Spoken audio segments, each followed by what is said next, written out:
এই মাসে বিশ্বকাপ ফুটবল খেলা শুরু হবে, এই খবর তো আমি জানি না। এই খেলা নিয়ে অনেক এলাকায় যুবকদের মাঝে মারামারি পর্যন্ত হয়। এ বিষয়ে যুবকদের উদ্দেশ্যে কিছু নসিহত করার অনুরোধ করছি। আমার আলোচ্য বিষয়ের বাইরে গেল, বিস্তারিত বয়ান করবেন উনি। আমি আপনার প্রশ্নের জবাব দিয়ে আমার কথা শেষ করি। কতগুলি শর্তে ইসলামের বিধানে খেলা জায়েজ? বলেন, খেলা ঢালাও ভাবে না জায়েজ না শর্ত সাপেক্ষে জায়েজ? এই শর্তগুলি সর্বমোট তিনটা। কটা শর্তগুলি? সর্বমোট তিনটা। এক নম্বর শর্ত হইল খেলার দ্বারা কোনো উপকার হতে হবে। শরীর চর্চা হয়, ব্যায়াম হয়, স্বাস্থ্য ভালো হয়, এমন খেলা যদি হয়, শরীর চর্চা হয়, ব্যায়াম হয়, যে খেলার দ্বারা ব্যায়াম হয়, শরীর চর্চা হয়, এর দ্বারা স্বাস্থ্য ভালো থাকে, তাহলে একটা উপকারিতা আছে, এক শর্ত পাওয়া গেল।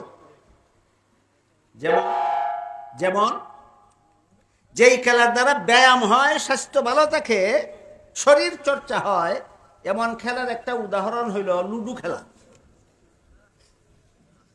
Carrom board. কেন না? কেন? শরীর চর্চা হয়, ব্যায়াম হয়, গুড়ার ডিম হয়। এই গুড়ার ডিমটা হালাল হবে কেন? খেলা হালাল হওয়ার জন্য এক নম্বর শর্ত কোনো উপকারিতা থাকতে হবে। দুই নম্বর শর্ত হইল খেলতে গিয়া যেন শরীয়তের বিধান লঙ্ঘন না হয়। খেলতে গিয়া যেন শরীয়তের বিধান লঙ্ঘন না হয়। শরীয়তের বিধান হইল পুরুষ ভিন্ন লোকের সামনে নিজের নাভির থেকে হাঁটুর নিচ পর্যন্ত ঢাক্কা রাখা ফরজ, যে শরীয়তের বিধান। আপনি যদি হাফ প্যান্ট ভিন্ডে ফুটবল খেলতে যান, শরীয়তের বিধান লঙ্ঘন হইল কিনা? এই খেলা হারাম হইল।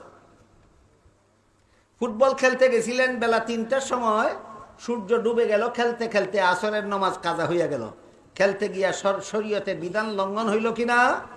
ওই খেলা হারাম হইল। দুই নম্বর শর্ত হইল শরীয়তের বিধান যেন লঙ্ঘন না হয়। তিন নম্বর শর্ত হইল দুনিয়ার কোনো ক্ষতি যেন না হয়। দুনিয়ার কোনো ক্ষতি। খেলতে গিয়া দোকান বন্ধ, বেচা কিনা বন্ধ। বলেন, দোকান বন্ধ কইরা, বেচা কিনা বন্ধ কইরা, চাকরির ডিউটি বন্ধ কইরা, গৃহস্থির ক্ষেতের ক্ষেত খামারের কাজকর্ম বন্ধ কইরা খেললে দুনিয়ার ক্ষতি হয় কিনা? এই খেলা হালাল নয়, হারাম। সুতরাং তিন শর্তের কোনো শর্ত যেখানে লঙ্ঘন হবে সেখানেই খেলা হারাম, আর যেখানেই